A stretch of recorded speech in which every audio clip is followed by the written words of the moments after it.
Hello everyone, welcome to biology with मैथ मेरू। तो आज हम कहानी पढ़ेंगे डीएनए की। ठीक है, तो चलो बच्चों शुरू करते हैं। तुम्हें पढ़ाई कहानी डीएनए की। सबसे पहले बात करते हैं हम डीएनए के स्ट्रक्चर की।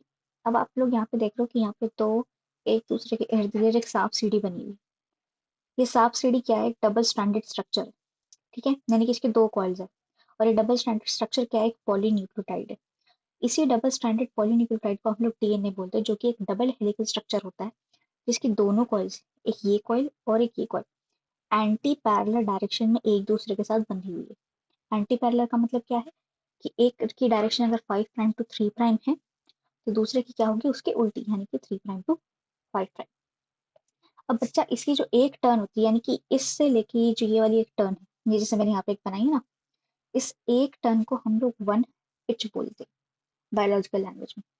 ये वन पिच 10 बेस पेयर की बनी होती है, और 10 बेस पेयर की हाइट लगभग 3.4 नैनोमीटर होती है। तो अगर हम लोग एक ह्यूमन डिप्लॉयड सेल की बात करते हैं, डिप्लॉयड यानी कि दो, ठीक है, तो यानी कि इसका डबल कर दो, तो कितने बेस पेयर हो गए? 20 बेस पेयर। और उसकी हाइट कितनी होगी? 6.8 नैनोमीटर। ठीक है, ये तो स्ट्रक्चर की बात। अब ये स्ट्रक्चर बना कैसे है? ये स्ट्रक्चर का जो बेस पॉइंट है वो है एक पॉलीन्यूक्लियोटाइड। अब पॉलीन्यूक्लियोटाइड दो अक्षरों से मिलकर बना है, एक है पॉली और एक है न्यूक्लियोटाइड। पॉली का मतलब क्या होता है? More than two. और न्यूक्लियोटाइड वो बला है, यानी कि जब बहुत सारे न्यूक्लियोटाइड एक साथ जुड़ जाएं, दो से ज्यादा जुड़ जाए, तो एक हमारे डीएनए की सीक्वेंस बन जाएगी। अभी न्यूक्लियोटाइड क्या चीज है? न्यूक्लियोटाइड बेसिकली तीन चीजों का समूह है, या फिर तीन दोस्तों का एक ग्रुप है। वो दोस्त कौन से हैं? शुगर, नाइट्रोजनस बेस और एक फॉस्फेट ग्रुप। जिसमें से ये जो हमारे शुगर और नाइट्रोजनस बेस है, ये दोनों हैं बचपन के दोस्त। ठीक है, और इनकी बचपन की दोस्ती को हम लोग बोलते हैं न्यूक्लियोसाइड। ये बचपन से दोस्त है, एक दूसरे के बेस्ट फ्रेंड्स है, और इनकी दोस्ती किससे जुड़ी हुई है? एन ग्लाइकोसिडिक बॉन्ड से। ठीक है, अब ये दोनों हो गए हैं बड़े, कॉलेज आ गया पढ़ने के लिए, और इनको हॉस्टल में रहना है। हॉस्टल में इनका एक दोस्त होता है, जिनसे इनकी मुलाकात होती है, वो है फोस्फेट ग्रुप। फोस्फेट ग्रुप इनका ग्रुप मेंबर भी है, इनका रूममेट भी है, और इनका दोस्त भी है। ठीक है, तो अब इन दोनों के साथ इसका बन जाता है एक फॉस्फोएस्टर बॉन्ड, यानी कि फॉस्फोएस्टर नामक एक दोस्ती हो जाती है। और जब ये तीनों आपस से मिलते हैं, तो एक न्यूक्लियोटाइड बन जाता है। यानी कि मैं ये कह सकती हूँ कि जो न्यूक्लियोटाइड है वो न्यूक्लियोसाइड और फॉस्फेट ग्रुप का भी ग्रुप है। और अगर मुझे और बाइफरगेट करना हो तो क्या बनेगा? शुगर, नाइट्रोजनस बेस और फॉस्फेट ग्रुप। ठीक है, अब पहले बात करते हैं हम लोग शुगर की, कि शुगर में ऐसी क्या खासियत है जो उसको इस ग्रुप में लाया गया। पहली बात बच्चा, जो शुगर अपने पास यहाँ पे यूज होती है वो है पेंटोज शुगर। ठीक है, और पेंटोज शुगर में कौन सी? राइबोज शुगर, जो कि किसके अंदर है? आरएनए के अंदर। अब क्योंकि ये जो डीएनए है, ये double the times of RNA होता है, तो बस हमें क्या करना है? राइबोस के आगे डीऑक्सी लगा देना, तो बन गया डीऑक्सी राइबोस। अब इस पॉइंट को जरा ध्यान रखना, क्योंकि ये आगे काम आएगा डीऑक्सी वाला। ठीक है, सस्पेंस को जारी रखते हुए हम आगे बढ़ते हैं नाइट्रोजनस बेसिस पे। अभी जो नाइट्रोजनस बेसिस है, ये बहुत ही ज्यादा मल्टी टैलेंटेड पर्सन।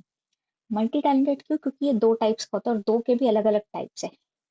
जैसे कि इसके पास दो टाइप के स्ट्रक्चर होते हैं।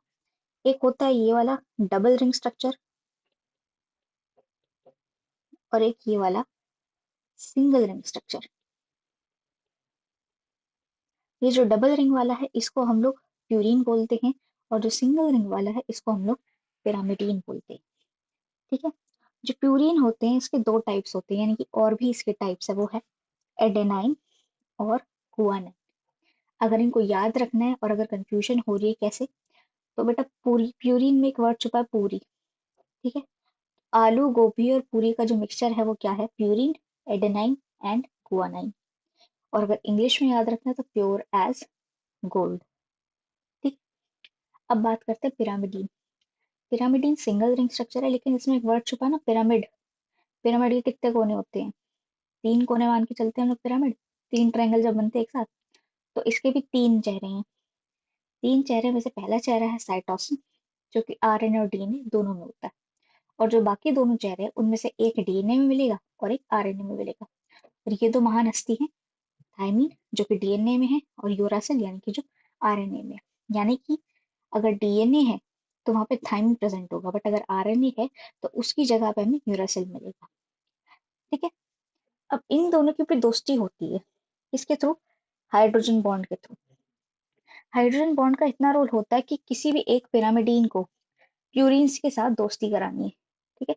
लेकिन ये दोनों स्पेसिफिक होते हैं कि हमें किसके साथ दोस्ती करनी है। यानी कि अगर मैं एडेनाइन की बात करूँ तो वो थायमीन के साथ हमेशा डबल बॉन्ड बनाएगा। ठीक है।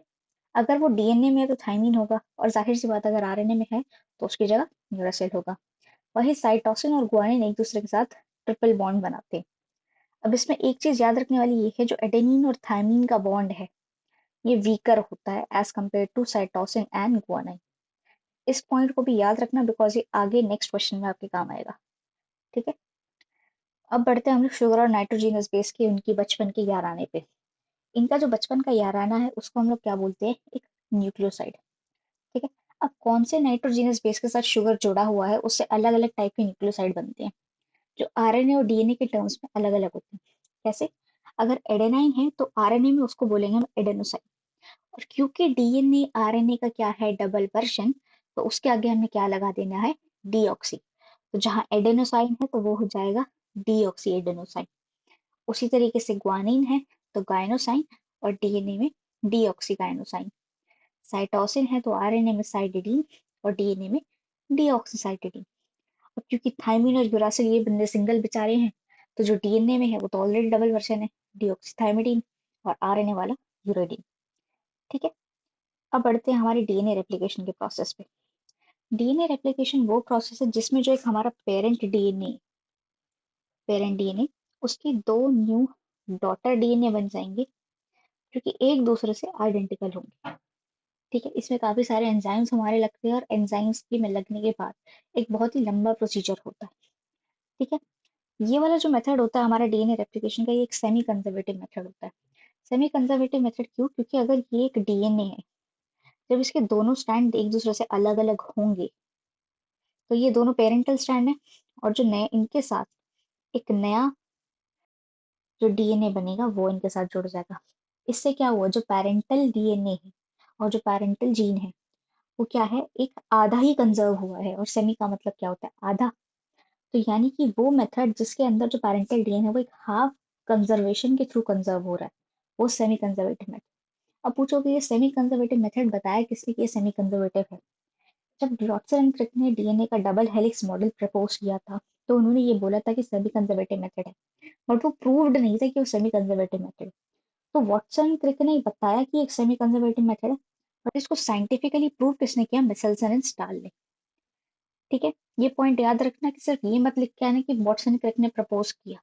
बहुत सारे साइंटिस्ट के नाम है इस चैप्टर में जिन्होंने बहुत सारी चीजें प्रपोज की, और बहुत सारे लोगों के जो मॉडल्स हैं वो एक दूसरे के मॉडल से बेस्ड हैं। So you must remember that who proposed a particular statement and who proved that particular statement through a scientific procedure. Got it? अब डीएनए के बारे में इतना पढ़ ले तो डीएनए की नेसेसिटी क्या है ये भी पढ़ लेते हैं। पहली बात, ये जेनेटिक इंफॉर्मेशन स्टोर करता है किसकी फॉर्म में, नाइट्रोजीनस बेसिस की फॉर्म में, यानी कि वो हमारे एडेनाइन, गुआनाइन, साइटोसिन और थायमीन की फॉर्म में। ठीक है। ये नाइट्रोजीनस बेसिस बहुत सारे सीक्वेंसेस बनाते हैं जिससे हमारी जो इनहेरिटेंस है एक पर्टिकुलर करेक्टर एक जनरेशन से दूसरी जनरेशन के अंदर जाती है। ठीक है। जब ये पर्टिकुलर करेक्टर जाएंगे तो जो एक पर्टिकुलर सेल है उसका अपना पर्टिकुलर फंक्शन प्रपोज होता है, उसका पर्टिकुलर मेटाबॉलिज्म प्रपोज होता है। और यदि इनके अंदर कुछ घटना घट जाए या इनसे कोई गलती से मिस्टेक हो जाए, हमें म्यूटेशन देखने को मिल जाती है, जिससे फर्दर एक एवोल्यूशनरी क्राइटेरिया आ जाता है या फिर एक एवोल्यूशन क्रिएट हो जाती है। Got it? So this was all about the DNA replication and the structure of DNA. I hope कि आपको क्वेश्चन अच्छे से समझ में आया हो, and if you have any questions or doubt please let me know in the comment section. Thank you.